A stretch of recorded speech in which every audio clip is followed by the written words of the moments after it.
I'm glad to have you here. Follow my story until the end and comment the city you're watching from. What I'm about to tell you will shock you, but I promise by the end, you'll understand why sometimes the people we trust the most are the ones who hurt us deepest.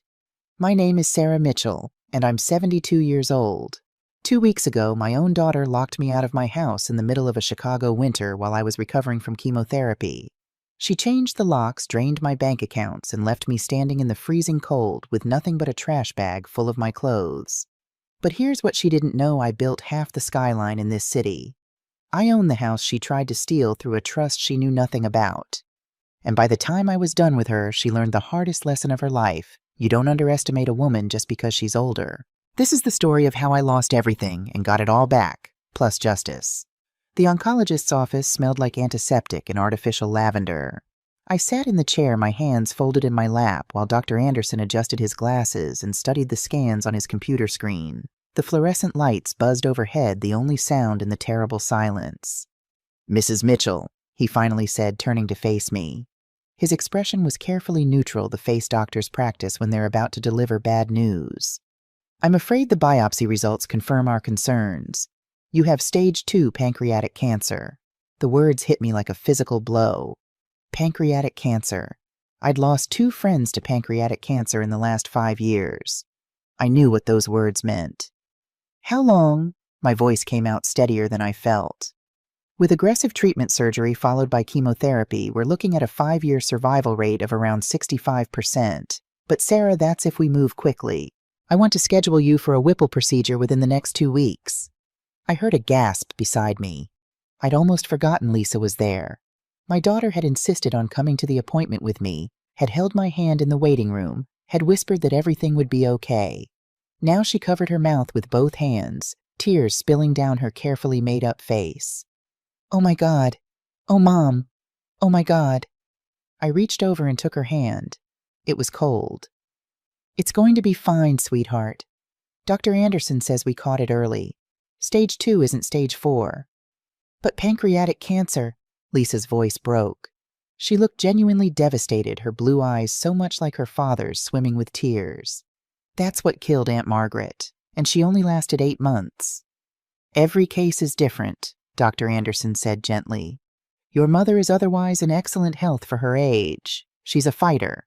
We have every reason to be optimistic." Lisa nodded, squeezing my hand harder. "What do we need to do?" "Whatever it costs, we'll handle it. Mom, you're not going through this alone. I'm here. I'll take care of everything." Something in my chest loosened at those words. Robert had been gone for 5 years now, and I'd been so lonely. My daughter and I had grown apart since she married Matthew, too busy with her real estate career to visit much, always rushing off the phone when I called. But now, in this moment of crisis, she was here. My little girl. My only child. "Thank you, baby," I whispered. We spent the next hour going over treatment plans, surgical options, and recovery timelines. Lisa took notes on her phone, asked intelligent questions, and scheduled follow-up appointments. She was organized, efficient, and supportive. For the first time in years, I felt like I had my daughter back. "I'm so proud of how you're handling this," I told her as we walked to the parking garage. January in Chicago is brutal, and the wind cut through my coat like a knife. I was already shivering, though I didn't know if it was from cold or shock. "Of course, Mom." Lisa wrapped her arm around my shoulders. She was taller than me now, or maybe I'd just shrunk with age, and she guided me toward her white Range Rover. "You're my mother. I love you. We're going to get through this together."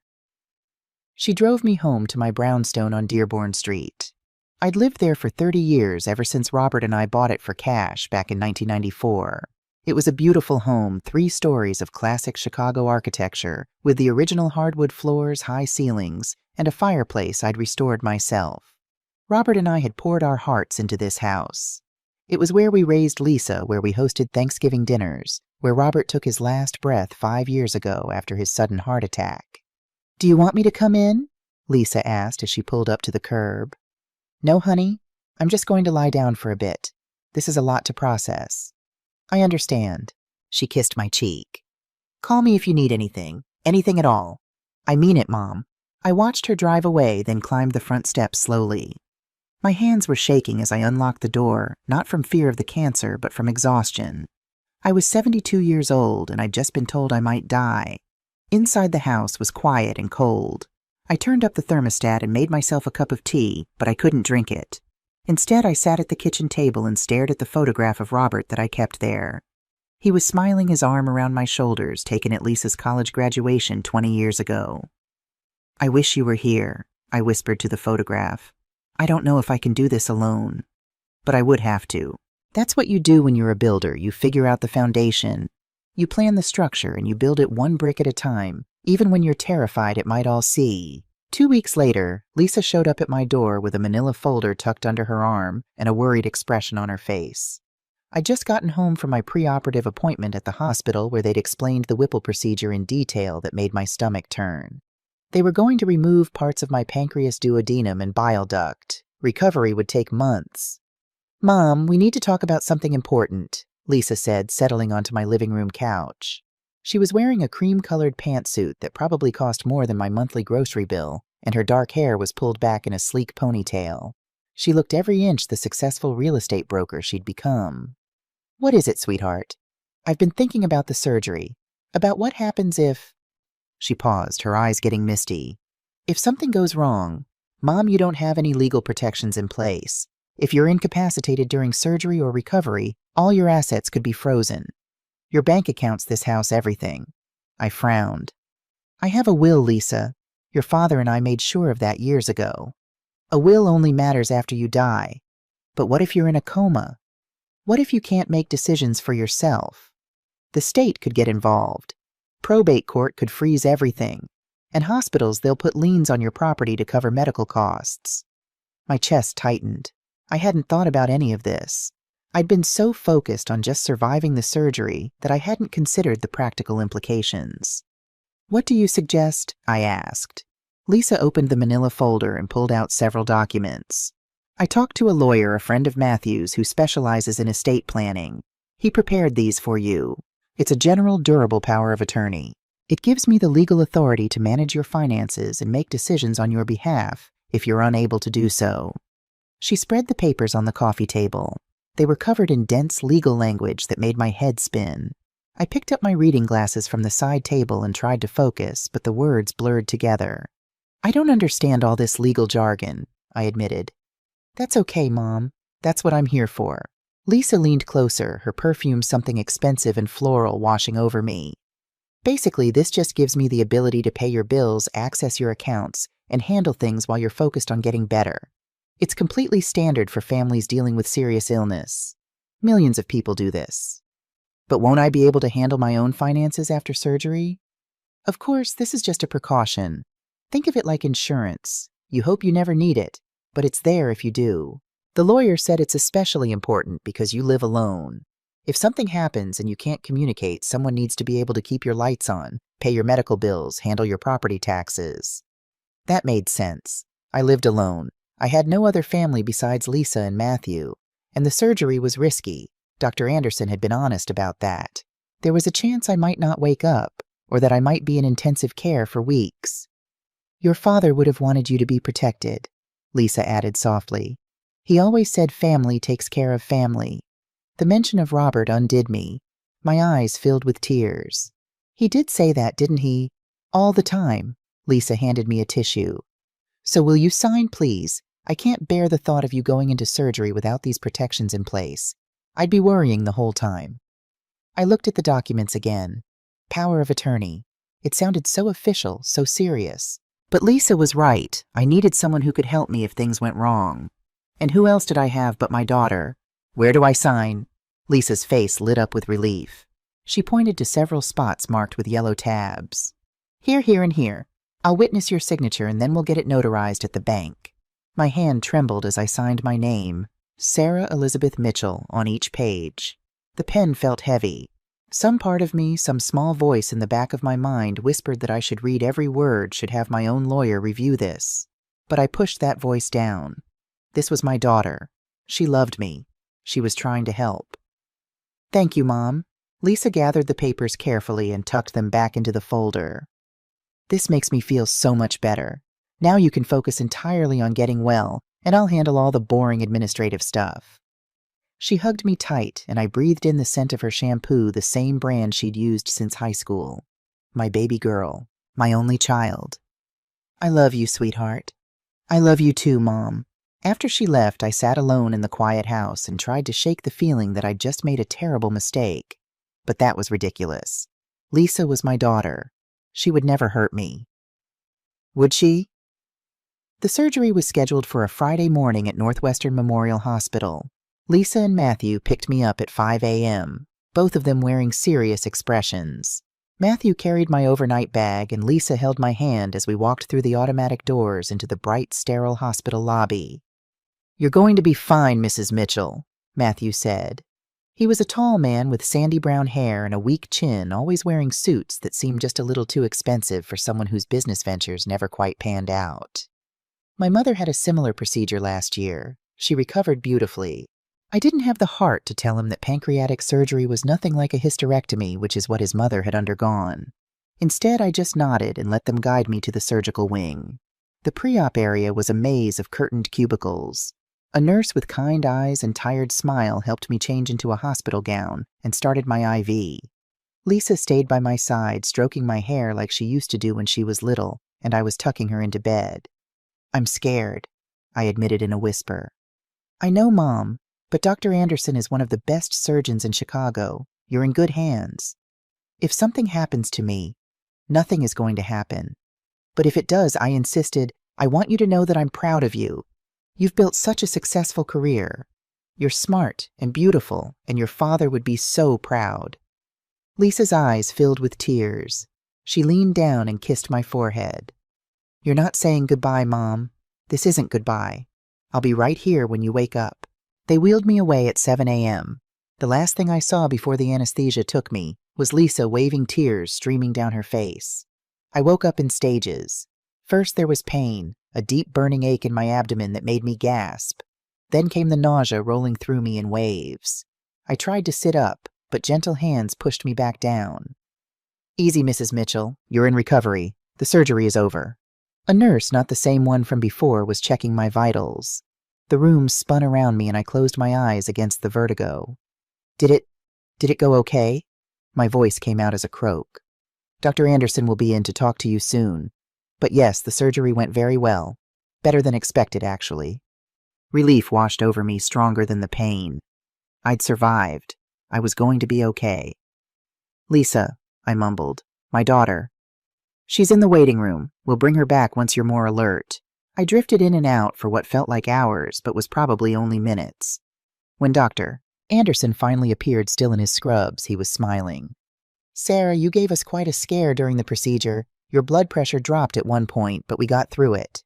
And here's the good news. The tumor was smaller than we thought. We were able to remove it with clean margins. The lymph nodes looked clear." "What does that mean?" "It means your prognosis is excellent. With chemotherapy to make sure we got everything, I'd say your 5-year survival rate just jumped to 80%. I started crying, deep gasping sobs of relief and exhaustion and gratitude. I was going to live. I was going to see more sunrises, more Christmases. I was going to watch my grandson Tommy grow up. "Can I see Lisa?" I asked when I could finally speak again. "Of course. I'll send her right in." But when Lisa arrived, her face didn't show the joy I expected. She looked worried, distracted. She held my hand and said all the right things, but there was something off about her smile, something forced. "What's wrong, honey?" I asked. The pain medication was making me fuzzy, but I knew my daughter. "Nothing, Mom. I'm just tired. It's been a long day." "The doctor said the tumor was small. That's good news." "It's wonderful news." But her voice was flat. I squeezed her hand. "You can go home and rest. I'm going to be sleeping anyway. They've got me on so many drugs I probably won't even remember this conversation." "Are you sure?" "Positive. Go home to Matthew. I'll call you tomorrow." She kissed my cheek and left quickly, almost running from the room. I told myself she was just overwhelmed, just processing the stress of the day. But that small voice in the back of my mind whispered again, "Something is wrong." I was too tired to listen. I closed my eyes and slept. The hospital kept me for 5 days. I developed a minor infection that needed intravenous antibiotics, and the pain was worse than they'd expected. But slowly, day by day, I got stronger. I could sit up. I could walk to the bathroom with help. I could eat solid food without immediately vomiting it back up. Lisa visited every day, but the visits were short. She always had somewhere else to be, a client meeting a property showing an urgent call to take. Matthew came once, stayed for 10 minutes, and spent most of that time checking his phone. On the 5th day, a hospital social worker came to discuss my discharge plan. Mrs. Mitchell, Dr. Anderson says you're ready to go home tomorrow, but you're going to need help for the first few weeks. Do you have family who can stay with you? My daughter lives across town, but I'm sure she can. Actually, the social worker interrupted gently. I spoke with your daughter yesterday. She said she won't be able to provide full-time care due to her work schedule, so we need to make other arrangements. My stomach dropped. What kind of arrangements? There are some excellent rehabilitation facilities in the area, places where you can continue to recover with 24-hour nursing care. I have some brochures. I don't need a nursing home. I'll be fine at home. Mrs. Mitchell, you can't climb stairs yet. You can't lift anything heavier than 5 pounds. You need help with bathing and dressing. Unless you have someone who can provide that level of care. I'll hire someone, a private nurse. The social worker looked uncomfortable. That's certainly an option, but it's expensive. And there's the issue of your insurance coverage. Medicare will cover a stay at a skilled nursing facility, but private home care is mostly out of pocket. We went back and forth for 20 minutes. Finally, I agreed to look at the brochures. They all showed cheerful elderly people doing Tai Chi in sunny courtyards, but I knew what those places really were. Warehouses for the dying, where they kept you sedated and waiting for the end. That night I called Lisa. Honey, the social worker says I can't go home alone. Can you and Matthew stay with me for a few weeks? Just until I can manage the stairs. There was a long pause. Mom, we can't. Our apartment is tiny, just 1 bedroom, and Matthew has been dealing with some business issues. He's stressed out. We can't take on more right now. I'm your mother, Lisa. I had surgery. I have cancer. I know, Mom, and I'm sorry, but we found a really good solution. There's a place called Sunset Haven on the south side. They specialize in post-surgical care. It's very affordable, and they have openings. Sunset Haven, I knew that name. A friend of mine had spent her last 6 weeks there after a stroke. She'd called it a hellhole, understaffed, dirty, with residents left crying in their beds for hours. I'm not going there. Mom, be reasonable. You need professional care and we can't provide it. This is the best option.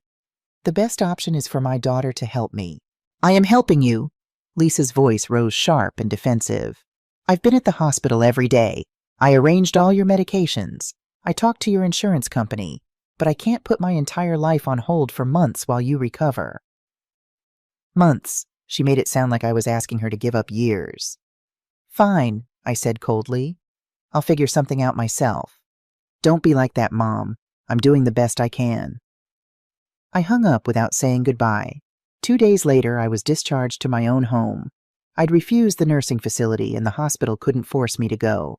A nurse gave me a long list of warnings. Don't lift anything. Don't climb stairs, call 911 if I experienced fever or severe pain, and then I was free to go. A taxi took me home. The driver helped me to the front door with my small bag of belongings. I paid him with cash and watched him drive away, then turned to face my house. The brownstone looked the same as always, solid, beautiful, welcoming. But as I climbed the front steps, each one sending spikes of pain through my abdomen, I realized how alone I truly was. Lisa wasn't coming. Matthew wasn't coming. I was 72 years old, recovering from major surgery, and I was completely on my own. I reached for my keys and inserted them into the lock. The key wouldn't turn. I tried again, thinking maybe the cold had frozen the mechanism. But no, the key slid in smoothly, but the cylinder wouldn't rotate. I stepped back, confused. I'd lived in this house for 30 years. I knew this lock. Then I noticed the smart lock keypad above the handle, the one I'd installed 3 years ago for convenience. I punched in my code, 2847, the house number. Access denied. A spike of panic shot through my chest. I tried again, slower this time. Access denied. This wasn't right. This was my house. My home. I pressed the doorbell. I could hear it chiming inside, deep and familiar. I waited. Nothing. I pressed it again, then started pounding on the door with my fist. Lisa, open the door. It's freezing out here. The curtain in the front window twitched. Someone was watching me. A moment later, I heard the deadbolt slide back. but the door only opened a crack stopped by the security chain. Lisa peered out through the gap. She was wearing a silk blouse, full makeup, her hair perfectly styled. Behind her I could hear music playing jazz, the kind Robert used to love. "Mom," she said. Her tone was flat, impatient. "What are you doing here?" I stared at my daughter through the narrow gap in the door. The cold wind bit at my neck and I was shivering uncontrollably, both from the temperature and the pain medication wearing off. "What am I doing here?" I repeated, my voice rising with disbelief. "I live here, Lisa. I just got out of the hospital. Let me in, I need to sit down." "You can't come in." She didn't move to undo the chain. In fact, she leaned her weight against the door as if to make absolutely sure I couldn't push my way past her. "What are you talking about, Lisa? I'm in pain. I'm cold. Open this door right now." "Mom, listen." Her voice took on that patient, condescending tone people use with small children or senile elderly people. "We talked about this. The house is too big for you. You can't manage the stairs. You need professional care." "I never agreed to leave my house. The house is sold, Mom." The words hit me like a physical blow. I actually stumbled backward, catching myself on the porch railing. "Sold, you can't sell my house. It's my house." "Technically," Lisa said, and there was something cold in her smile now. "You signed the power of attorney, remember? You said I could handle your affairs while you focused on getting better. Well, this is me handling them. The house is too much for you. We're liquidating it. We accepted an offer this morning." My mind reeled. Liquidating. She was talking about my home. The home where I'd raised her, where I'd loved her father like it was just another asset on a balance sheet. "Let me in," I said, my voice dropping to something dangerous. "Now." "No. If I let you in, you'll just refuse to leave and make a scene. Matthew and I have plans tonight. A celebration dinner. We don't have time for your drama." Through the crack in the door, I saw movement. Matthew appeared in the hallway wearing a cashmere sweater and holding a glass of red wine. My red wine. The vintage Bordeaux I'd been saving for my 75th birthday. He saw me standing there shivering and gray-faced, and he didn't come to help. He just took a sip of my wine and walked back toward the living room where I could see the fire blazing in the fireplace. The fireplace I'd restored with my own hands, brick by brick. "You're stealing my house," I said. "We're managing your assets," Lisa corrected sharply. "Honestly, Mom, you should be grateful. We found a place for you, Sunset Haven. I paid for 3 months up front with your savings. It's affordable, and they specialize in people in your condition." My condition. She said it like I was already dead, already gone. "Please," I heard myself say, and I hated the begging in my voice. "Just let me use the bathroom. Then I'll go. I promise." Lisa looked at me. She looked at her mother, who had paid for her college education, who had walked her down the aisle at her wedding, who had bought her first car. She looked at me shivering on the porch, 2 weeks out of cancer surgery. "Wait here," she said. She closed the door. I thought she was undoing the chain. I thought maybe there was a shred of humanity left in her. I stood there wiping snow off my face, waiting for the click of the lock. But the door didn't open. Instead, I heard rustling. Then the door cracked open again. Just enough for Lisa to shove something through. A black plastic trash bag hit my chest and fell onto the snowy porch with a thud. "What is this?" I stared at the bag. "Your clothes, and that picture of Dad you keep on the nightstand. The rest goes to the estate sale tomorrow." She slapped a bright yellow sticky note onto the door right at my eye level. "Read it," she commanded. "Then get off my property before I call the police for trespassing." The door slammed. The deadbolt slid home. The smart lock beeped as she rearmed the security system. I was alone. The silence of the street was deafening. The only sound was the wind howling through the bare trees and the distant hiss of traffic on the expressway. I looked at the yellow note. In Lisa's rushed handwriting it said, "You're useless. The house is sold. Welcome to the trash heap." I should have cried. A normal mother would have cried. To be betrayed by your own flesh and blood, to be locked out of your own home while recovering from cancer surgery, it's enough to break anyone. But I didn't cry. The tears froze before they could form. Instead, something inside me clicked into place. It was the part of me that had survived the recession of 2008 when my construction company nearly went bankrupt. The part that had built a business from nothing but a toolbox and determination. The part that had raised a child alone after Robert died. I looked down at the black trash bag. My life, my dignity stuffed into plastic. I bent down and picked it up. My abdomen screamed in protest, the surgical incision pulling tight, but I forced myself to lift it. I wasn't going to die on this porch. I wasn't going to give her that satisfaction. Then I saw it, Lisa's brand new Range Rover gleaming white in the driveway. The one I'd helped with the down payment on last Christmas. $20,000 because she said she needed a reliable car for showing properties to clients. I reached into my coat pocket. My fingers found what I was looking for, my black industrial marker. I'd carried one for 40 years on construction sites. Old habits die hard. I walked over to the Range Rover. My hand was steady for the first time all day. I peeled the yellow sticky note off the door, turned it over to the blank side, and pressed it against the driver's side window. I wrote 2 words, just 2, wrong move. I stuck the note to the glass where she'd see it the moment she came out. Then I threw the trash bag over my shoulder and walked down the driveway.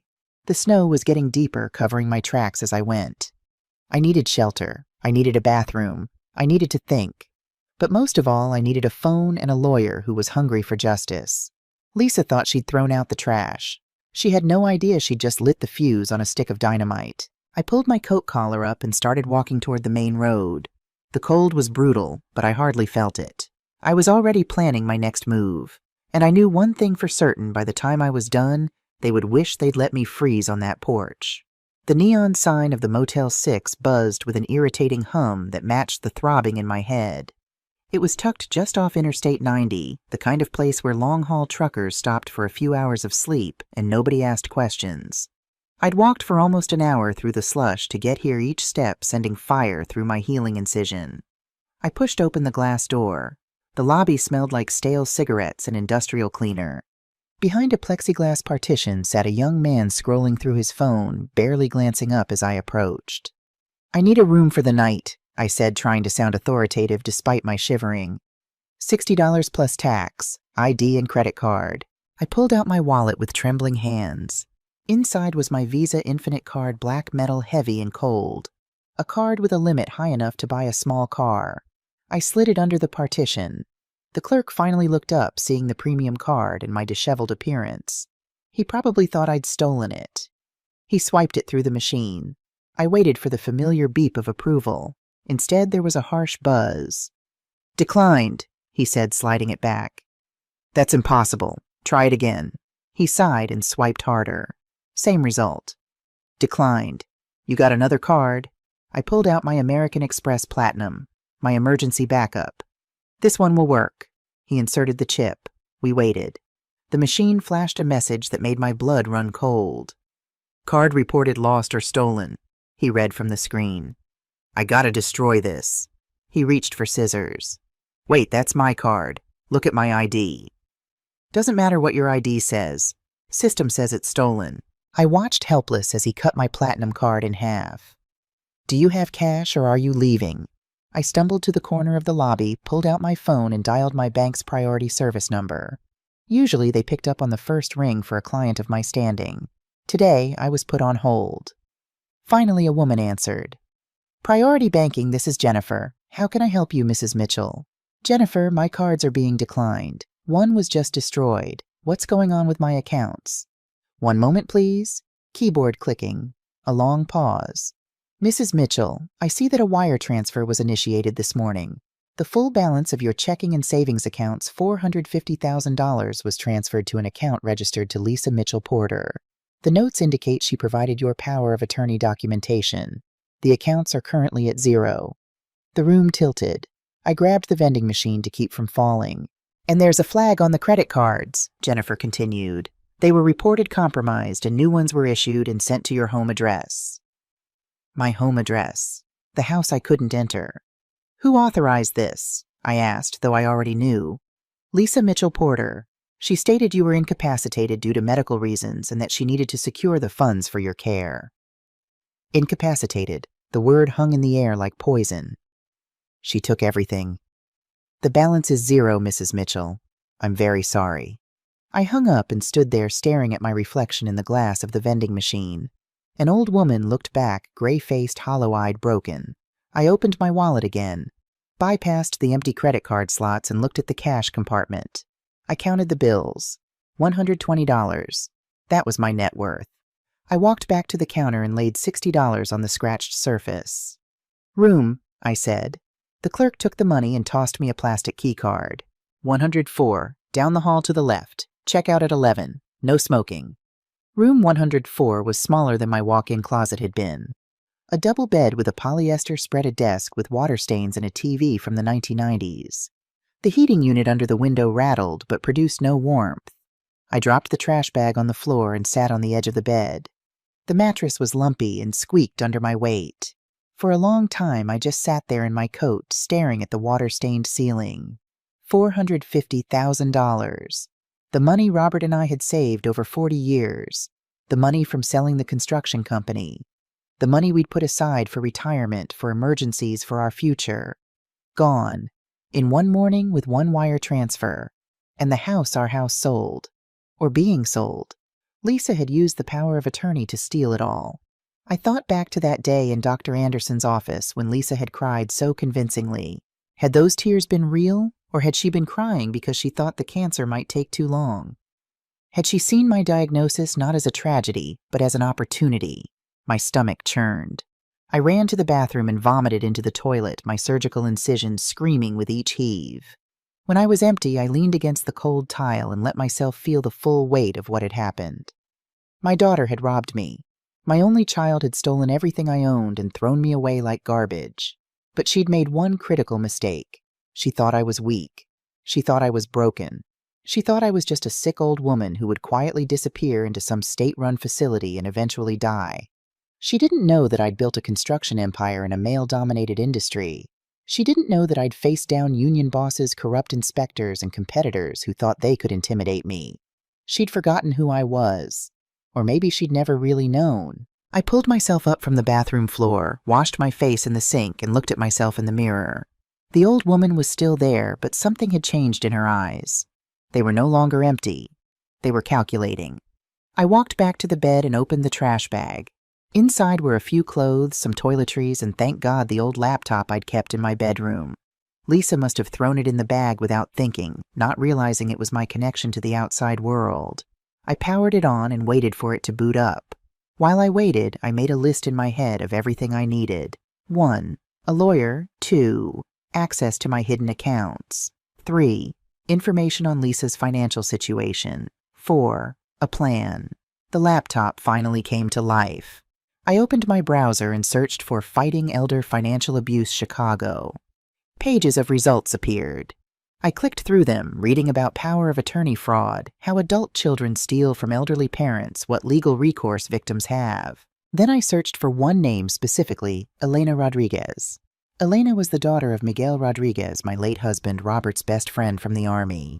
Miguel had died of cancer 10 years ago, but not before Robert and I had anonymously paid for Elena's law school tuition.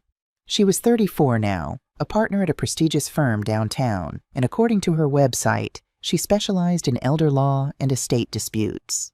I opened my email and started typing subject urgent legal matter. Sarah Mitchell. Dear Elena, this is Sarah Mitchell, your father's friend. I need your help.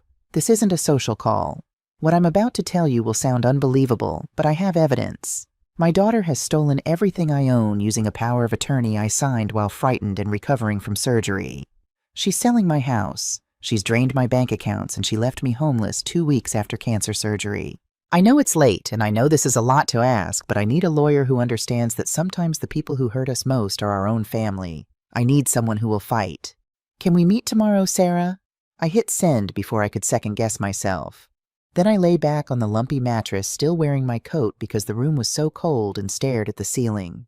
Tomorrow, the real work would begin. Tomorrow, I would start building my case, brick by brick, the same way I'd built my career. And Lisa would learn something Robert used to tell our workers on every job site.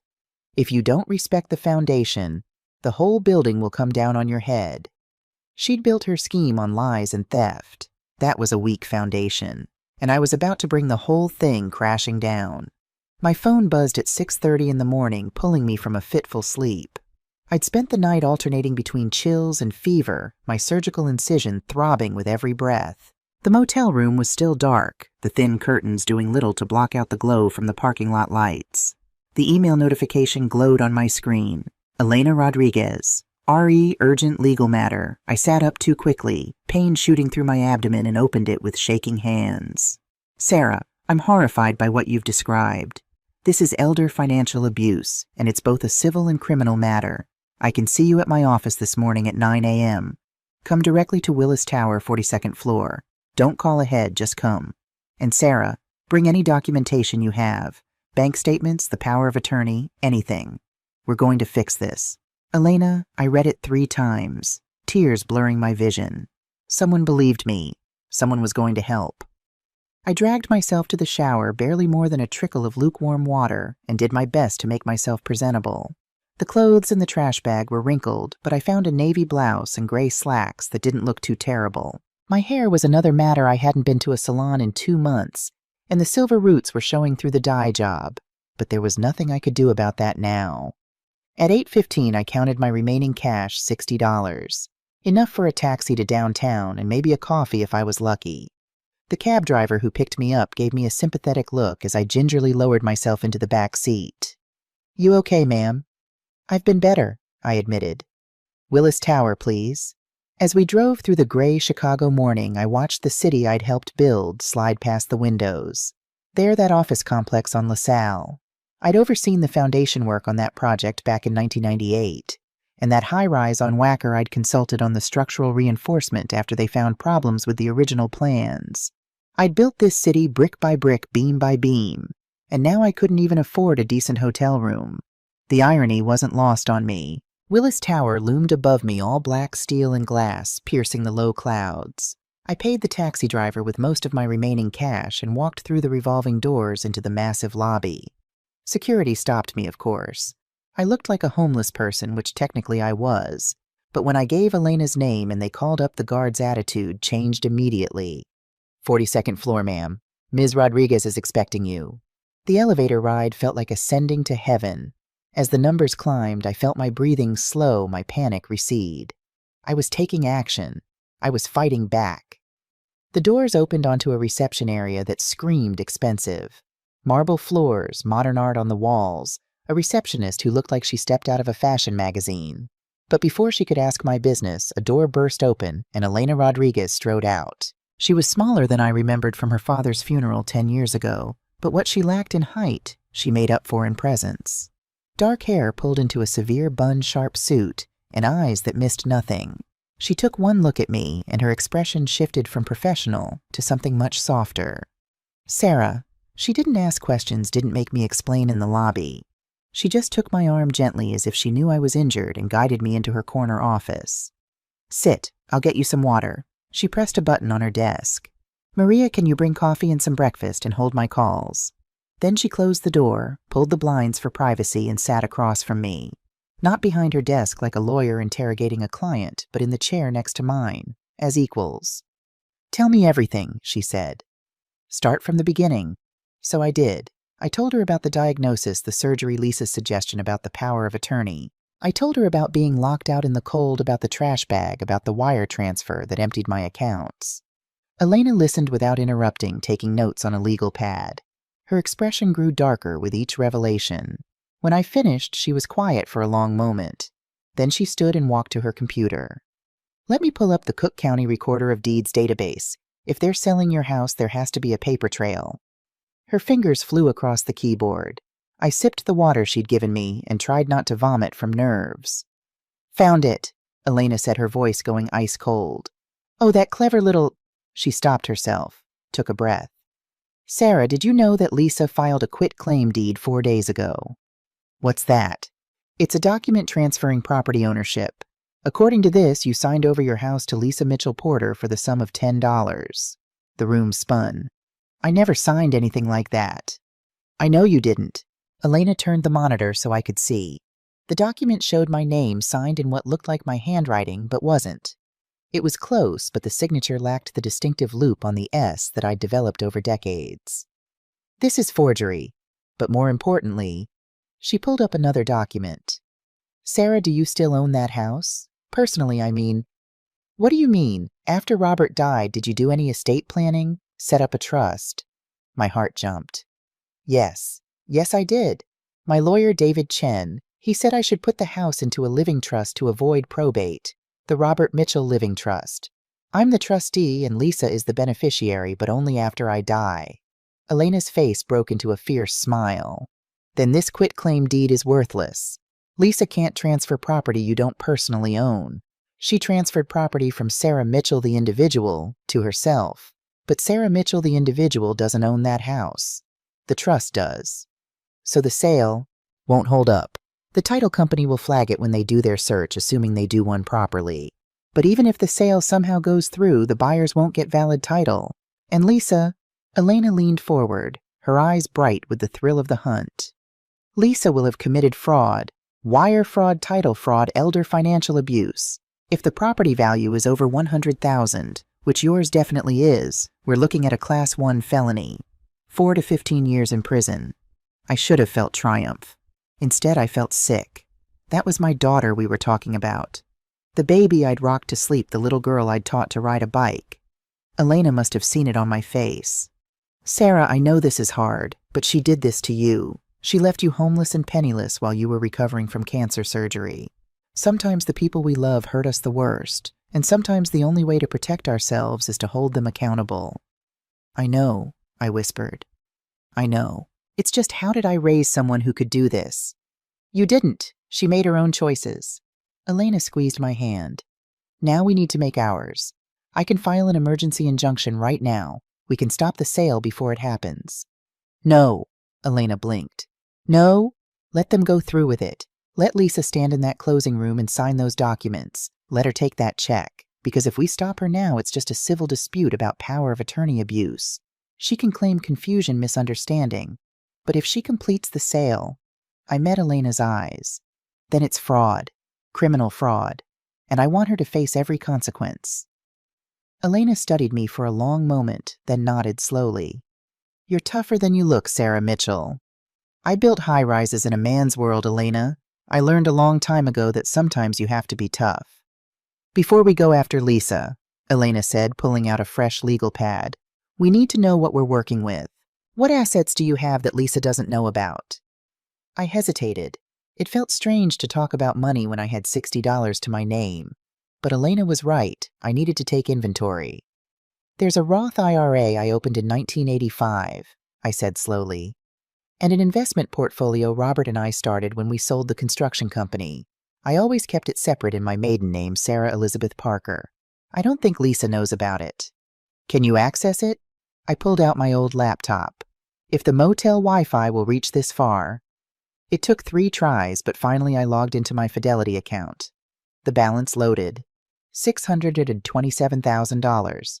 Elena let out a low whistle. That's a substantial war chest. It was supposed to be for retirement. For emergencies. I laughed bitterly. I guess this qualifies. Okay, here's what we're going to do. Elena started making a list. First, we're going to find out everything about Lisa's financial situation. If she's this desperate to sell your house quickly, there's a reason. Second, we're going to contact the police and build a criminal case. Third, she paused. Third, we're going to make sure you have somewhere safe to stay. I can't afford... There's a residential hotel in Lincoln Park, corporate housing basically. It's discreet, safe, and we can pay month to month. Consider it an advance against the damages we're going to recover from Lisa. I started to protest, but Elena held up her hand. Sarah, you can't fight from a Motel 6 room. You need rest, you need to recover from surgery, and you need to be somewhere that Lisa can't find you if she decides to come looking. Let me help. Something in my chest loosened. I wasn't alone. I had an ally. Thank you, I whispered. Don't thank me yet. We have a lot of work to do. She picked up her phone. Maria, can you get Jake Morrison on the line? Tell him it's urgent. Jake Morrison turned out to be a private investigator, a former Chicago PD detective who now worked for Elena's firm on sensitive cases. He arrived at her office within an hour, a compact man with gray hair and watchful eyes that probably saw more than most people wanted him to. Elena briefed him on the situation while I sat quietly sipping the coffee someone had brought. The caffeine was helping, but I was exhausted down to my bones. So you want me to tail the husband? Jake asked, making notes. And dig into their finances, credit reports, property records, business filings, everything. If they're this desperate for cash, I want to know why. Give me 72 hours. You have 48. They're meeting with buyers on Friday morning. Jake grinned. A challenge. I like it. He turned to me. Mrs. Mitchell, I'm sorry this is happening to you, but I promise you we're going to find out what your daughter is hiding. After he left, Elena made a series of phone calls speaking in the rapid shorthand of lawyers who know each other well. I caught phrases like elder abuse case and emergency protective order and forensic accounting. Finally, she hung up and turned back to me. Okay, I've got a forensic accountant who owes me a favor. She's going to trace that wire transfer and see where the money went. I've also scheduled a meeting for tomorrow morning with Detective Rachel Murphy. She heads the Financial Crimes Unit at CPD. She'll want to hear your story directly. Tomorrow, I felt panic rising. But I need to go back to the house. I need documents, my medications. Absolutely not. Sarah, listen to me. Lisa has already shown she's willing to abandon you in a medical crisis. If you go back there, especially alone, we don't know what she'll do. For all we know, she could have you arrested for trespassing in your own home. But my blood pressure medication will get you new prescriptions. I have a doctor I can call, but you cannot go back to that house. Not until we have a police escort. Understood? I wanted to argue, but she was right. I was in no condition to confront Lisa. Not physically, and maybe not emotionally either. Understood, I said. Elena got me checked into the residential hotel, a beautiful suite with a full kitchen, a comfortable bed, and most importantly, heat. She also had someone from her office pick up prescriptions for my blood pressure medication, pain medication, and antibiotics. Rest tonight, she ordered. Tomorrow we meet with the detective. Then we start building our case. But I couldn't rest. As soon as Elena left, I opened my laptop and started digging. I knew Lisa's career had been successful. She drove an expensive car, wore designer clothes, lived in a Gold Coast penthouse. But now I was wondering, was it all real, or was it all leverage? I started with social media. Lisa's Instagram was a carefully curated collection of luxury photos of fancy dinners, weekend trips, designer handbags. Each post had hundreds of likes. She looked successful. She looked happy. She looked like a liar. I moved to LinkedIn. Her company was called Porter Elite Properties. The website was slick and professional, featuring Lisa in expensive suits, standing in front of luxury condos. But when I dug deeper looking at actual listings and sales records, something didn't add up. According to the Chicago Association of Realtors database, Lisa had closed exactly 3 deals in the last 6 months. 3. For someone who projected such success, that was terrible. I opened a new search, Porter Elite Properties complaints. The results made my blood run cold. Multiple complaints filed with the Illinois Department of Financial and Professional Regulation, accusations of commingling client funds, an ongoing investigation into misrepresentation of properties, and most damning, a notice that her brokerage license was under review. My daughter wasn't just struggling, she was drowning. I kept digging, moving to Matthew now. Matthew Porter's Chicago business. He claimed to be an investor, a consultant, and entrepreneur. But I couldn't find any actual business. No LLC filings, no corporate registrations, nothing. It was all smoke and mirrors. Then I found it. Buried in the Chicago Tribune's archives, a small article from 8 months ago, local businessman loses $200K in cryptocurrency crash.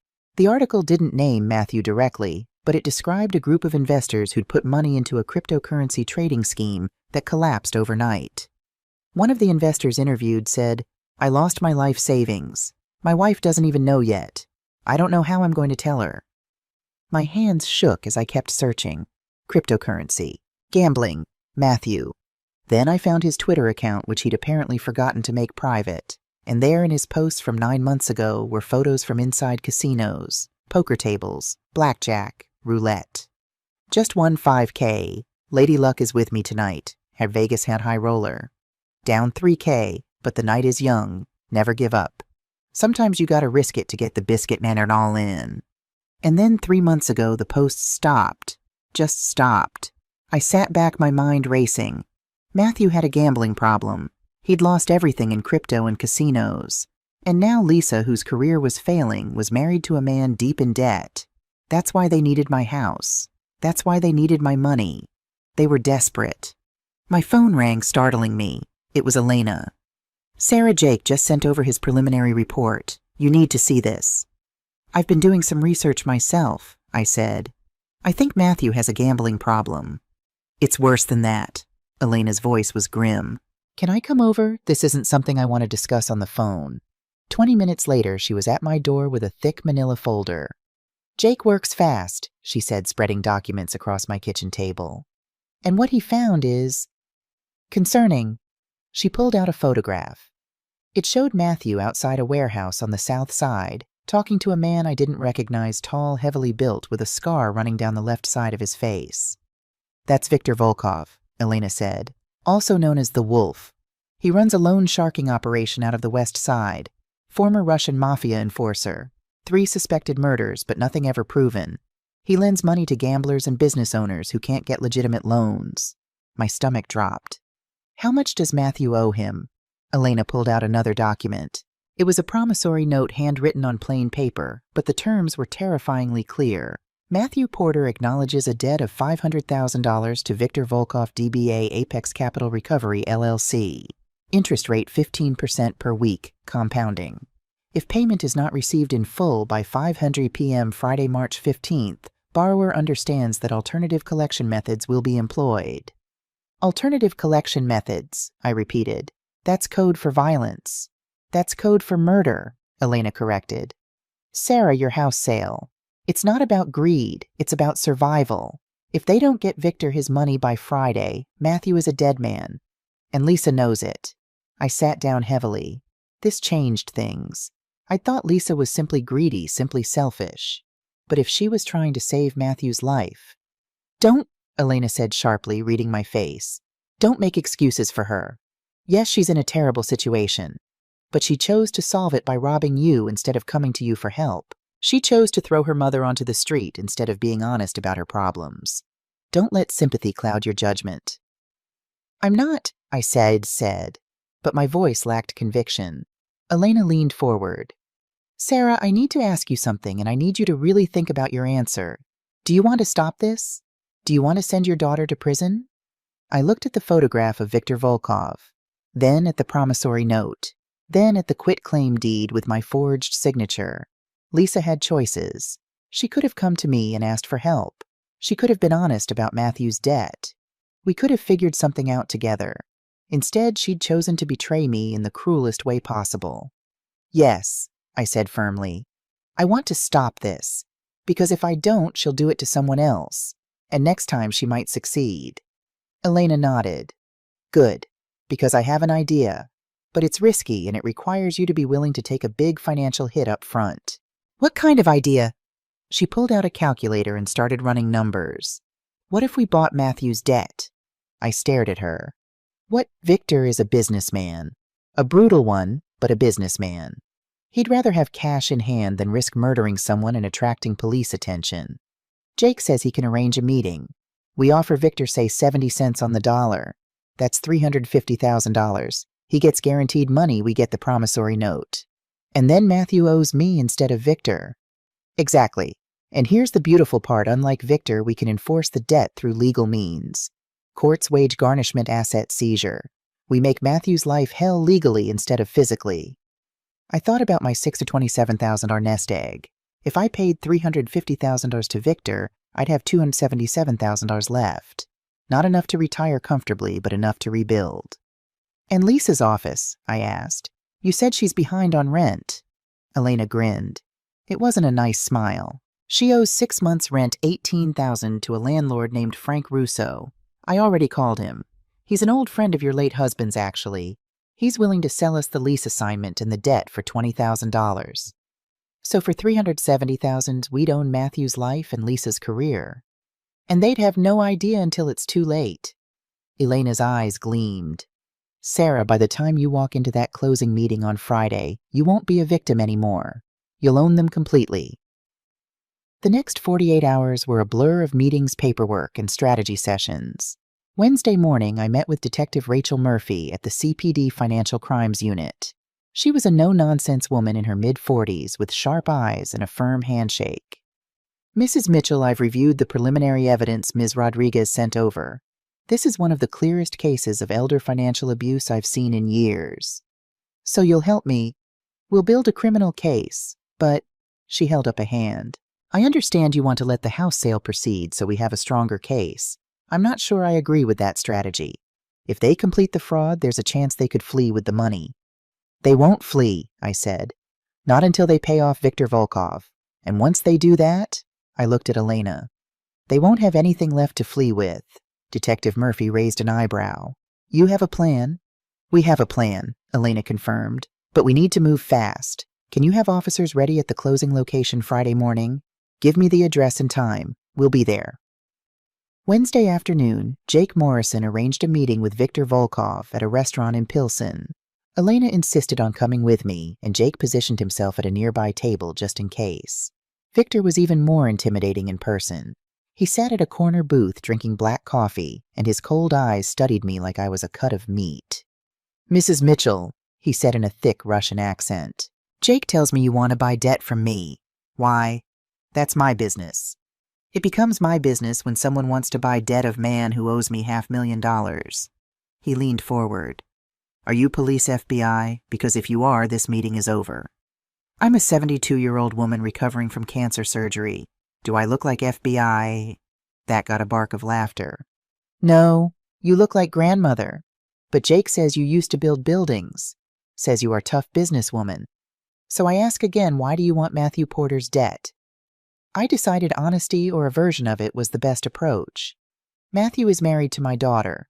They've gotten themselves into trouble and I'm cleaning up their mess. That's what mothers do. Viktor drummed his fingers on the table. I could just collect from Matthew. I am very good at collecting.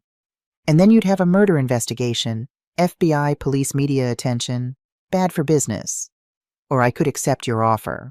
$350,000 for $500,000 debt. Guaranteed money, no risk. His eyes narrowed. But why would you pay their debt just to let them go free? I'm not letting them go free. I'm taking over their debt so I can make them pay in my own way. Viktor studied me for a long moment, then smiled. It was not a pleasant sight. You are more dangerous than you look, babushka. I like this. We have deal. Thursday, Elena and I met with Frank Russo, the landlord of Lisa's office building. He was a bear of a man with a thick Chicago accent and genuine sympathy in his eyes. Jerry, your Robert, he was good man, Frank said. He helped me when I was starting out, so I help his widow now. The lease and debt, it's yours for $20,000. And Sarah, I'm sorry your daughter did this to you. Thank you, Frank. You want my advice? Sometimes you gotta let people hit rock bottom before they learn. My son, he had drug problem. I bailed him out 4 or 5 times. Finally, I said no more. He went to jail. Best thing that ever happened to him. Now he's clean, got good job, good family. Sometimes love means letting them face consequences. I thought about that as Elena processed the paperwork. Was I showing love by stopping Lisa, or was I showing revenge? Maybe it was both. By Thursday night, the pieces were in place. I owned Matthew's $500,000 debt to Viktor Volkov. I owned Lisa's office lease and $18,000 in back rent. Detective Murphy had officers ready for Friday morning. Elena had compiled a complete case file forged, quitclaim deed unauthorized wire transfer power of attorney abuse, evidence of fraud. How do you feel? Elena asked as we reviewed everything one last time in my hotel suite. Scared, I admitted. That's still my daughter. I raised her. I changed her diapers and taught her to read and walked her down the aisle. And tomorrow I'm going to watch her get arrested. You're not doing this to her, Sarah. She did this to herself. You're just making sure justice is served. It still hurts. I know. Elena squeezed my hand. But think about what would have happened if you'd done nothing. She'd have stolen your house, stolen your money, and left you to die in some state facility. And then she'd have done it to someone else. Maybe Matthew's parents. Maybe they'd have gone after your grandson Tommy's college fund. People who do this once do it again. She was right. I knew she was right, but it still felt like my heart was breaking. That night I couldn't sleep. I kept thinking about Lisa as a little girl, how she used to climb into my lap when I was reviewing blueprints, asking me to explain what all the lines meant. How proud she'd been when I took her to see a building I'd worked on. My mommy built that, she'd told everyone. When had it changed? When had I stopped being someone she was proud of and started being someone she could use? I got out of bed and made myself chamomile tea. The hotel suite was quiet, looking out over Lincoln Park. From this height, I could see the lights of the city, could trace the outlines of buildings I knew intimately. That office tower on the left, I'd done the steelwork in 1992. That residential building straight ahead, I'd fought the city for 3 years to get the permits approved. That commercial space 2 blocks north, I'd salvaged the project after the original contractor went bankrupt. I'd built this city. Not alone, of course. There had been thousands of workers, dozens of engineers, countless partners. But I'd been part of it. I'd left my mark. What mark was Lisa leaving lies and fraud and forged documents? My phone buzzed. A text from an unknown number. "Mom, please call me. I know you're angry, but we need to talk. The closing is tomorrow at 9 a.m. You need to be there to sign. Please don't make this difficult. Lisa." I stared at the message. The sheer audacity of it took my breath away. She thought I'd just show up and sign away my house. She thought I was that broken, that defeated. I typed a response. "I'll be there." Let her think she'd won. Let her believe I was giving up. Tomorrow morning, she'd learn what a mistake that was. Another text came through, this time from a number I recognized. Tommy, my grandson. "Grandma, where are you? Mom says you're sick and staying at a hospital, but she won't tell me which one. I made you a card at school. When can I see you?" Tears filled my eyes. Tommy was 7 years old, all gap-toothed smiles and endless energy. He loved dinosaurs and SpongeBob and asking me about the old days when I built buildings. He didn't understand what was happening. He just knew his grandmother had disappeared. I wanted to respond to tell him I was okay, to promise I'd see him soon. But if I did, Lisa would know I was communicating with him. She'd cut off even that small connection. Instead, I saved the message. Someday when Tommy was older, I'd show it to him. I'd show him all of it, the messages, the legal documents, the whole terrible story. And I'd let him decide what kind of people his parents were. For now, I just whispered into the darkness, "I love you, Tommy. Grandma's going to be okay, and someday we'll be together again." I must have fallen asleep eventually, because the next thing I knew, sunlight was streaming through the windows and my phone was ringing. "Elena, it's Friday morning. You ready?" "As ready as I'll ever be." "The closing is at Sterling and Boyd Law Offices, 9 a.m. Detective Murphy and her partner will be there by 8:30, waiting in an adjacent conference room. Jake will be in the lobby. I'll be with you the whole time. All you have to do is walk in and watch it unfold." "What should I wear?" There was a pause, then Elena said, "Wear your power suit, Sarah. The one you used to wear to board meetings. Show them the woman who built this city. Show them who they tried to destroy." I went to the closet and found the Armani suit that Elena had someone retrieve from a storage unit I'd rented years ago. It was charcoal gray, perfectly tailored, with a silk blouse underneath. I'd bought it 15 years ago for a major presentation to City Council. Robert had whistled when he saw me in it. "That's my CEO wife," he'd said with pride. I put it on now, surprised that it still fit. A little loose, maybe I'd lost weight since the surgery. But it still looked good. I did my makeup carefully. Not heavy, but enough to hide the worst of the exhaustion and stress. I pulled my silver hair back into a low bun, the style I'd always worn when I needed to be taken seriously. Finally, I looked at myself in the mirror. The woman looking back was not a victim, not a helpless old lady. She was Sarah Elizabeth Mitchell, who'd built half of Chicago. She was a fighter. "Let's go to work," I told my reflection. Sterling and Boyd Law Offices occupied the entire 42nd floor of a glass tower overlooking the river. Elena and I arrived at 8:45. Detective Murphy and Detective Hayes were already there, positioned in a conference room with a view of the main hallway. "We can see everyone who comes and goes," Murphy explained.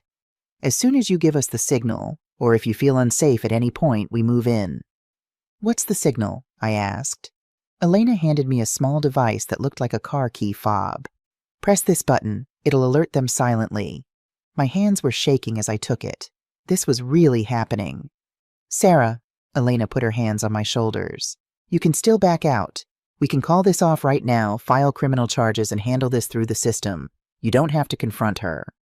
"Yes, I do." My voice was steady. "She needs to see my face. She needs to know that I'm not broken, that I'm not the helpless old woman she left freezing on the porch." "Okay." Elena picked up her briefcase. "Then let's go make this right." We walked down the plush hallway to conference room B. Through the glass wall, I could see them already inside. Dr. James Abbott and his wife Emma sat on one side of the massive table. Emma's hand rested on her pregnant belly, her face glowing with excitement. On the table in front of them sat a cashier's check for $1,750,000. On the other side sat Lisa and Matthew. Lisa wore a black Chanel dress that I knew cost at least $3,000. Her hair was styled in perfect waves. She looked successful, polished, confident. Matthew wore a navy blue suit, and on his wrist I had to look twice to be sure it was a Rolex Daytona. The watch alone was worth $40,000. Bought with my money, no doubt. They were laughing at something the lawyer said. Celebrating. Already spending money they didn't have yet. I checked my watch. 9:03. Ready? Elena asked. I took a deep breath. Let's do this. She pushed open this conference room door. This is it. This is the moment everything comes together. Comment your city below and let me know. Do you think Lisa deserves what's coming? Let's finish this. The conference room door felt heavier than it should have as I pushed it open. Every head turned toward the sound. For a split second, the world seemed to freeze. Dr. Abbott and his wife looked up with polite curiosity, expecting the elderly seller they'd been told about. The lawyer, Mr. Henderson, according to his nameplate, glanced at his watch with mild irritation at the interruption. Matthew's eyes went wide, his face draining of color like someone had pulled a plug. And Lisa, my daughter's mouth literally fell open. The coffee cup in her hand tilted, spilling dark liquid across the polished table. She didn't even notice. Mom? The word came out as barely a whisper. I didn't answer her. I didn't even look at her. Instead, I walked past her chair so close my suit jacket brushed her shoulder and headed straight for the head of the table where Mr. Henderson sat, surrounded by his paperwork. Excuse me, I said, my voice carrying the authority of 40 years in boardrooms. You're in my seat. Henderson scrambled up, clutching his documents to his chest. Oh yes, Mrs. Mitchell, of course. We were waiting for you to sign the final. I'm aware of what you were waiting for. I sat down, removed my leather gloves slowly, and placed them on the table. Then I unbuttoned my suit jacket and leaned back in the chair like I owned it. Because I did. I owned this moment completely. Elena took the seat beside me, setting her leather briefcase on the table with a deliberate thump. Mom, Lisa found her voice, though it shook. What are you doing here? Why are you dressed like that? I finally turned to look at my daughter. Really look at her. She was pale beneath her expensive makeup. Her hands were trembling. Good. What am I doing here? I repeated her question softly. I was invited, wasn't I? You texted me last night. You told me to be here at 9. So here I am. But I look like what Lisa, like myself, like the woman who built half this city. I let the words hang in the air. Or did you expect me to show up looking defeated, broken like the pathetic old woman you left freezing on a porch 2 weeks ago? Dr. Abbott's wife, Emma, made a small sound of shock. Her husband's hand moved protectively to hers. Mrs. Mitchell, Dr. Abbott said carefully, I'm sorry, but I'm confused. Are you the seller? That's a complicated question, Dr. Abbott. I turned to him with a genuine smile. He and his wife were innocent in all this. And I'm very sorry that you've been caught up in this mess. You seem like good people, but I need to tell you something important. This house is not for sale. Not for sale. Emma's eyes widened. But we have a contract. We have... She gestured at the cashier's check on the table. I understand, and you've been deceived by my daughter. I looked at Lisa, now held her gaze. Tell them, Lisa. Tell these nice people what you did. Lisa's jaw clenched. Mom, stop it. You're confused. You're on a lot of medications and you're not thinking clearly. I'm thinking more clearly than I have in months. I spoke over her, still addressing the Abbotts. 2 weeks ago, while I was recovering from pancreatic cancer surgery, my daughter used a power of attorney I'd signed to drain my bank accounts, lock me out of my house, and forge documents to transfer my property to herself. That's not... Lisa started. She left me standing in sub-zero temperatures with nothing but a trash bag of clothes. She stole $450,000 from my accounts. And then she tried to sell my house to you so she could pay off her husband's gambling debts. Matthew made a strangled noise. His hand shot to his Rolex, covering it instinctively.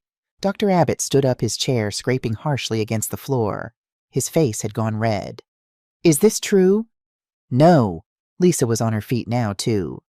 She's lying. She's sick. She's confused. She signed everything willingly. Sit down, Ms. Porter. Elena's voice cut through the room like a knife. And I'd suggest you stop talking before you make this worse. Who the hell are you? Matthew demanded, finding his voice finally. Elena Rodriguez, attorney at law. I represent Mrs. Mitchell, and I have some documents here that everyone needs to see. She opened her briefcase and began pulling out file folders. Let's start with the basics, shall we? She slid a document across the table to Mr. Henderson. This is a certified copy of the deed for 2847 Dearborn Street. As you can see, the property was transferred into the Robert Mitchell Living Trust on March 15, 2020. The sole trustee is Sarah Mitchell. The beneficiary is Lisa Mitchell Porter, but only upon Sarah Mitchell's death. Henderson's face went from confused to horrified as he read. Now, Elena continued, sliding another document forward. This is the quit-claim deed that Ms. Porter filed with Cook County last week. It purports to transfer the property from Sarah Mitchell to Lisa Mitchell Porter. But as you can see, Mr. Henderson, there's a problem. Sarah Mitchell doesn't own the property, Henderson whispered, his legal mind catching up. The trust does. Exactly, which means this quit-claim deed is void, worthless. Ms. Porter cannot transfer property she has no legal right to transfer. Elena's voice was crisp, professional, devastating. And since you failed to perform a proper title search which would have revealed the trust's existence in about 30 seconds, you facilitated an attempted fraud. Henderson looked like he might be sick. Dr. Abbott grabbed the cashier's check from the table, holding it protectively. We're leaving. Emma, get your coat. Dr. Abbott, Mrs. Abbott. I stood, gentling my voice. I'm truly sorry. You're the victims here, too. I hope you find a beautiful home for your family. You deserve better than to be caught up in this. Emma had tears in her eyes. I can't believe... What kind of person does this to their own mother? She didn't wait for an answer. They gathered their things and hurried out, Dr. Abbott's arm around his wife's shoulders. The door clicked shut behind them. Now it was just us. Me, Elena, Lisa, Matthew, and the lawyer who was frantically packing up his things. I'm done here, Henderson announced. I want no part of this. Ms. Porter, you'll be hearing from my malpractice insurance company. Mrs. Mitchell, I apologize for my role in this. He practically ran from the room. Silence fell over the conference room. Through the floor-to-ceiling windows, I could see Chicago spread out below us, the city I'd helped build, the city where I'd raised my daughter, the city where she'd decided to destroy me. Mom. Lisa's voice was small now, the bravado gone. Please, let me explain. Explain? I laughed, but there was no humor in it. Explain how you stole from me. Explain how you left me homeless. Please, Lisa, I'd love to hear your explanation. It wasn't supposed to happen like this. She was crying now, mascara running down her cheeks.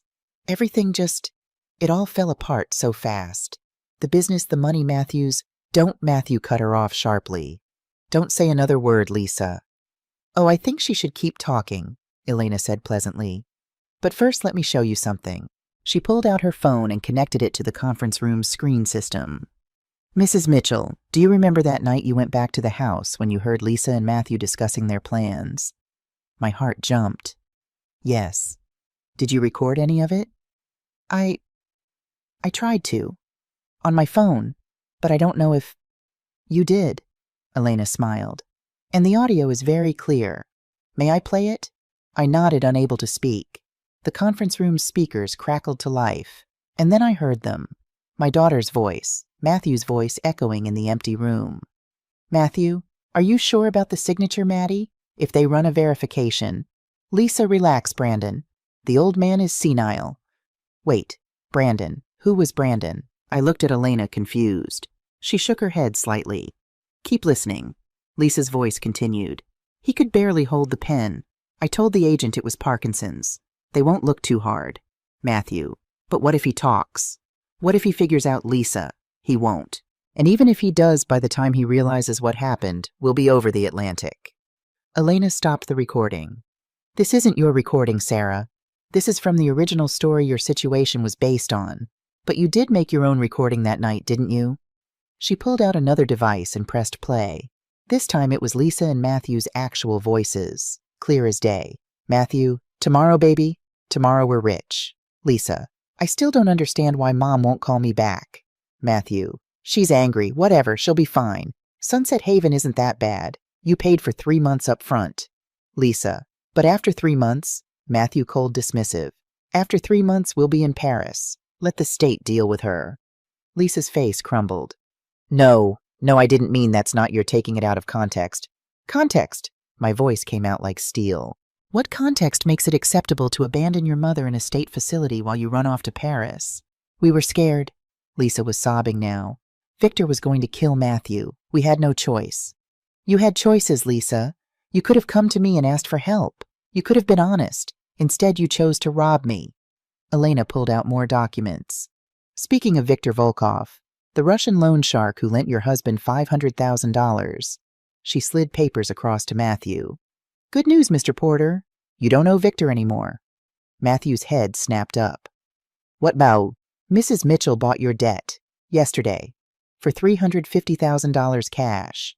Victor was quite happy to take guaranteed money instead of risking a murder charge. Elena smiled. So you don't owe Victor. You owe your mother-in-law.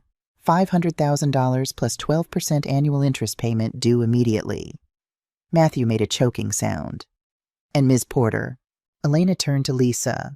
Your office space, the one at Sullivan Tower where you're 6 months behind on rent, Mrs. Mitchell bought that lease too. She owns the building now. Well, technically the trust does. Either way, she shrugged. You owe her $18,000, and she changed the locks this morning. All your files, computers, client information locked inside. You can have them back when you pay what you owe. Lisa swayed on her feet. You can't do this. I already did. I stood up facing my daughter across the table. Did you really think I was just a helpless old woman? Did you think I'd built a construction empire by being weak? I taught you better than this, Lisa. I was trying to save his life. Lisa pointed at Matthew, her voice breaking. He was going to die. Victor was going to kill him. So you decided to kill me instead, slowly by abandoning me without my medications, without shelter, without money. I didn't think. No, you didn't think. You didn't think about anything except yourselves. I picked up my gloves, pulled them on slowly. And now you're going to face the consequences. I walked to the door and opened it. Detective Murphy and Detective Hayes stepped in, badges displayed. Lisa's knees buckled. Matthew caught her, but he didn't look much better. Lisa Mitchell Porter, Matthew Porter. Detective Murphy's voice was formal, official. You're both under arrest for wire fraud, elder financial abuse forgery, and conspiracy to commit fraud. You have the right to remain silent.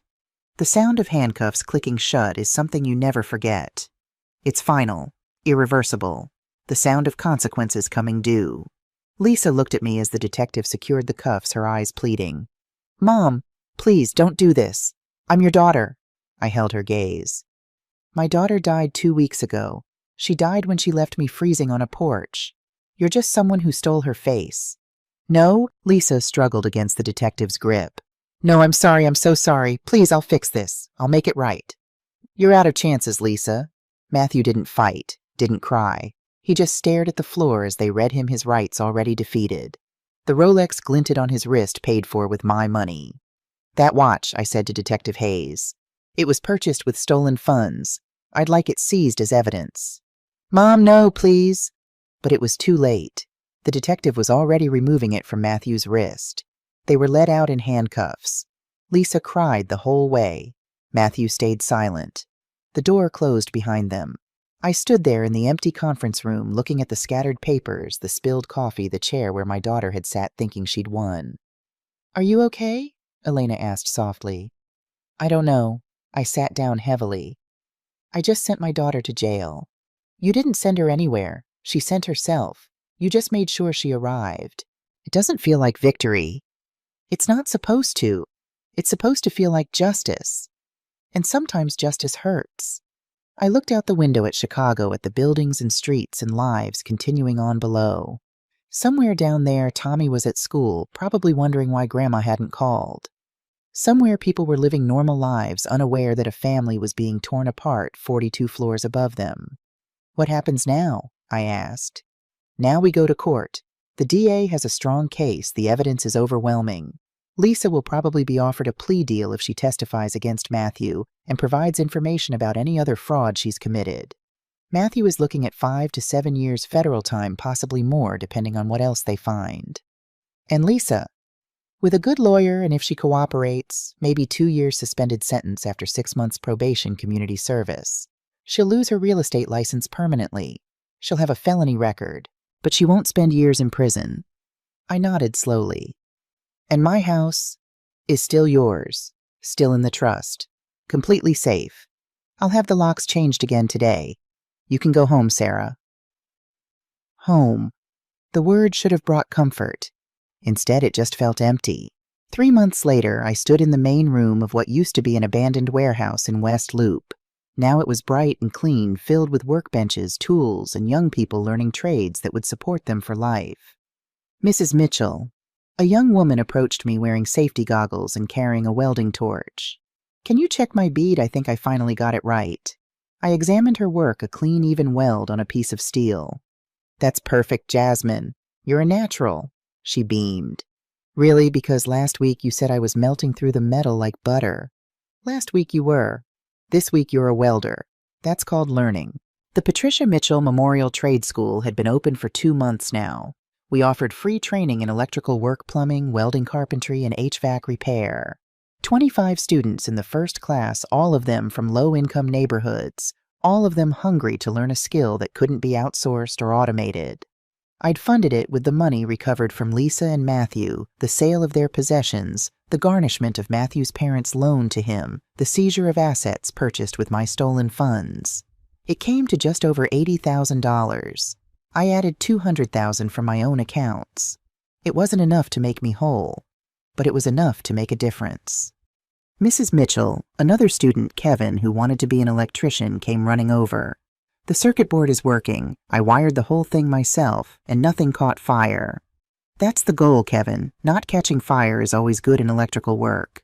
He laughed, so proud of himself, and went back to his station. Elena walked in, picking her way carefully around the equipment. I still can't believe you turned a fraud case into a trade school. Had to do something with the money. Couldn't spend it on myself, it felt dirty. How very you. Elena handed me a folder. The civil case settled. Lisa's insurance company is paying the full amount for the forged documents, $300,000. Plus, Frank Russo agreed to donate the building space for the trade school rent-free for 5 years as a thank you for helping him with some legal issues. I opened the folder, staring at the settlement check. $300,000, combined with what I'd already recovered that put me close to even. My retirement accounts were rebuilt. My house was mine again. I was going to be okay. Thank you, Elena, for everything. You did the hard part, Sarah. I just filed paperwork. You did more than that. You believed me when I showed up looking like a homeless person with a crazy story. It wasn't crazy. It was real. And it happens more than people think. Elena's expression grew serious. Sarah, I want to ask you something. Would you be willing to speak to groups about what happened to you? Senior centers, legal aid organizations, advocacy groups? Tell your story to help other people recognize the warning signs. The thought of sharing this publicly made my stomach clench. But I thought about all the other elderly people who might be going through what I went through, who might not have hidden accounts or a lawyer, daughter of a friend to help them. Yes, I said. I'll speak. 6 months after the arrests, a letter arrived at the trade school. It was forwarded from my home address, which Lisa didn't have anymore since I'd moved, but apparently she'd found the school through news articles about its founding. I stared at the envelope for a long time before opening it. Dear Mom, I know you probably don't want to hear from me. I know I don't deserve your attention after what I did. But I'm writing anyway because my therapist says I need to take accountability even if you never respond. I've had 6 months to think about what I did to you. 6 months of community service cleaning toilets and picking up trash wearing an ankle monitor, living in a halfway house with women who've made terrible choices. Women like me. Matthew is in federal prison. I filed for divorce. He has 3 years left on his sentence. I don't know if I'll be there when he gets out. Probably not. I've learned a lot about who he really was, about how he manipulated me. But that's not an excuse.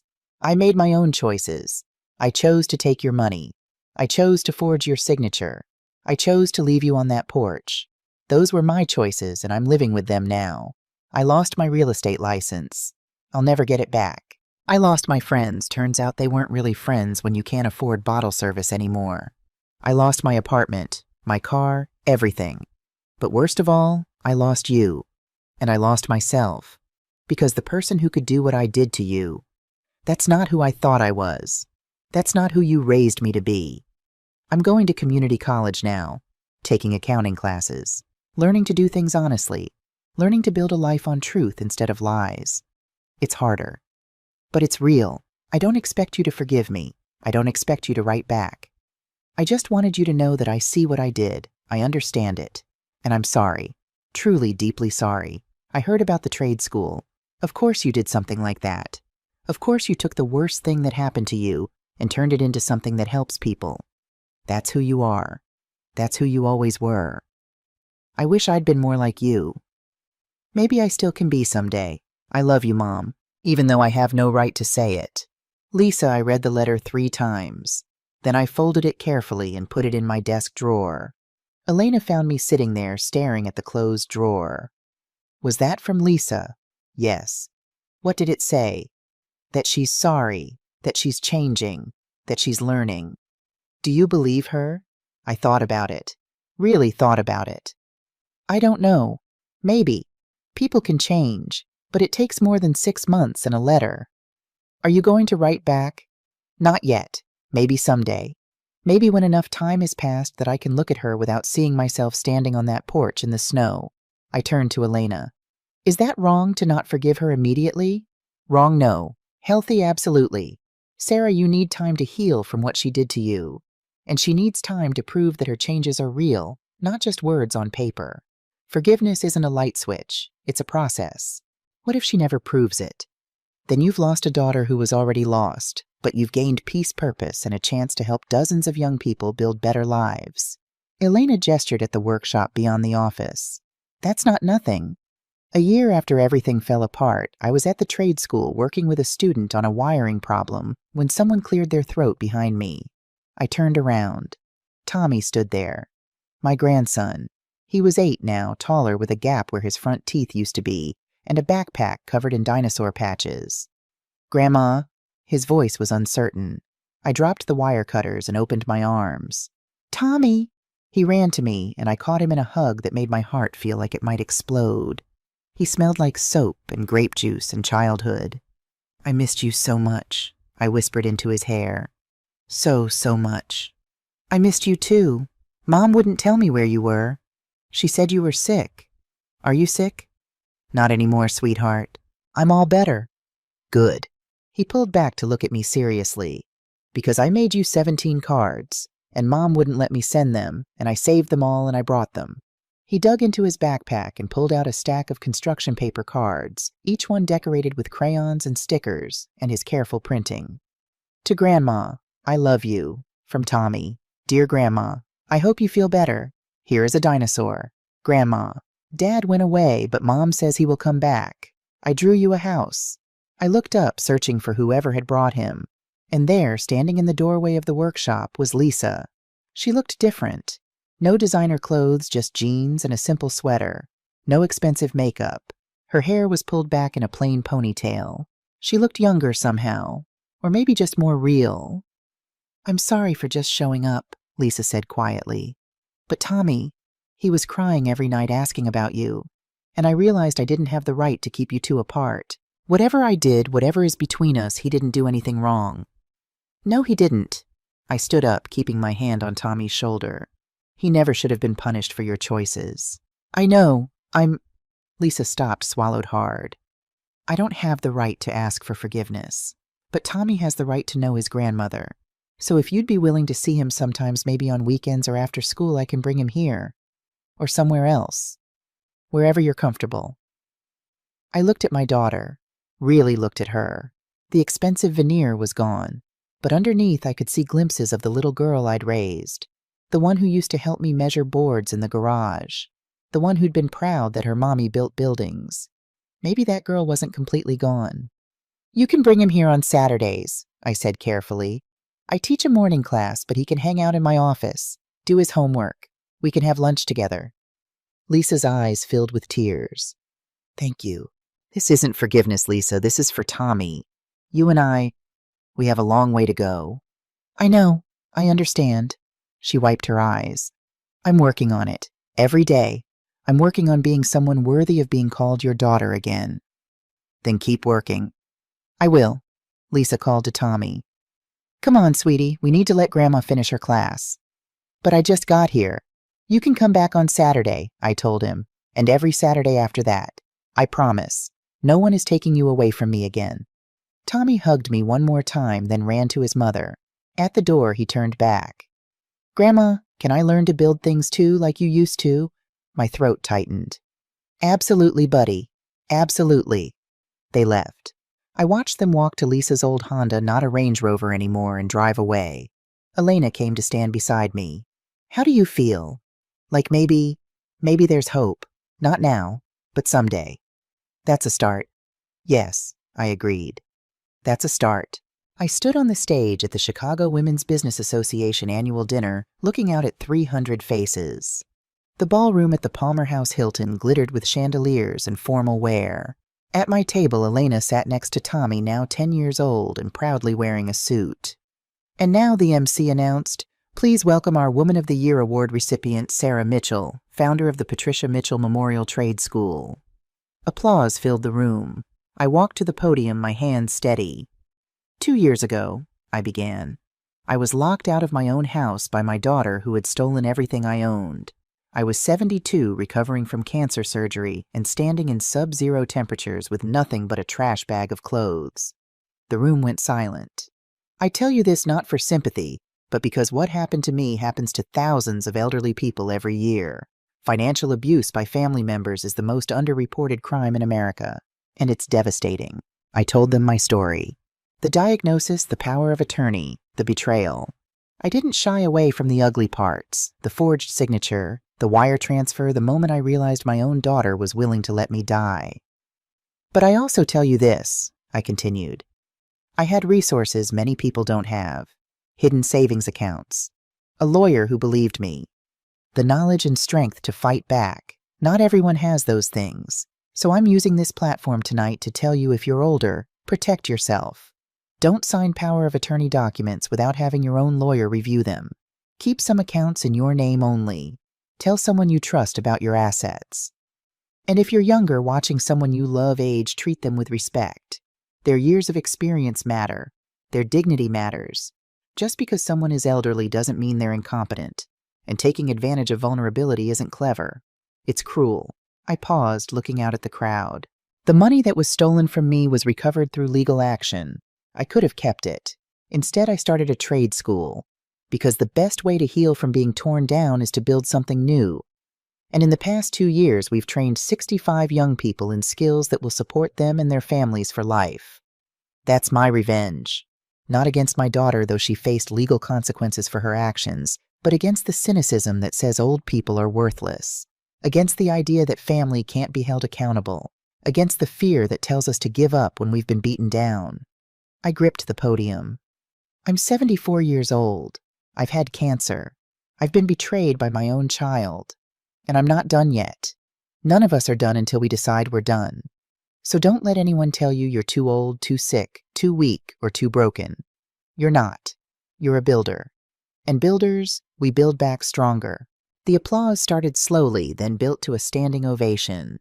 Through the crowd, I saw Lisa standing in the back of the ballroom. She wasn't supposed to be here. This wasn't her world anymore. But she was there anyway, tears streaming down her face, clapping with everyone else. Our eyes met across the room. I nodded. Just once. She nodded back. It wasn't forgiveness. Not yet. But it was acknowledgement. It was possibility.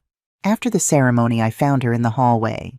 You shouldn't have come, I said, Tiari said. I know. I bought a ticket anyway. Used my savings from my accounting job. Lisa twisted her hands. I wanted to hear you speak. I wanted Tommy to see his grandmother honored for something amazing. And I wanted you to know I'm proud of you, Mom. You lost the right to be proud of me when you stole from me. I know I did. But I'm proud anyway. I can't help it. She looked at me with red eyes. You took the worst thing I ever did to you and turned it into something beautiful. That's who you are. That's who I'm trying to become. Are you? Yes. I've been sober for 18 months. I didn't tell you before, but I was drinking a lot. I go to therapy twice a week. I'm working as a bookkeeper. I'm honest now, completely honest, because I saw what lies did to me, to us. I studied my daughter. 2 years of hard work showed on her face. The desperation was gone. In its place was something harder to define. Humility, maybe. Awareness. Keep going, I said finally. Keep being honest. Keep showing up for Tommy. Keep rebuilding yourself. And maybe someday we can rebuild us. I'd like that. Lisa's voice broke. I'd like that more than anything. But it has to be real, Lisa. Not just words. Not just showing up to events. Real change. Real accountability. I know. I'm working on it. Every single day. Good. I turned to go, then stopped. Lisa, thank you for bringing Tommy to me. That was the right thing to do. It was the least I could do. I walked away back to my table where Elena and Tommy were waiting. Tommy immediately started telling me about everything he'd learned in 4th grade this week. I listened, laughing at his stories, ruffling his hair. And in the back of my mind, I thought, maybe someday when enough time has passed and enough trust has been rebuilt, there will be room for Lisa in this happiness again. But not today. Today, I was the woman of the year. Today, I had a grandson who loved me and a school full of students learning to build their own futures. Today, I was standing in a ballroom full of people who respected me in a dress that fit perfectly with full knowledge of my own strength. Today was enough. Tomorrow, I'd keep building. That's what I do.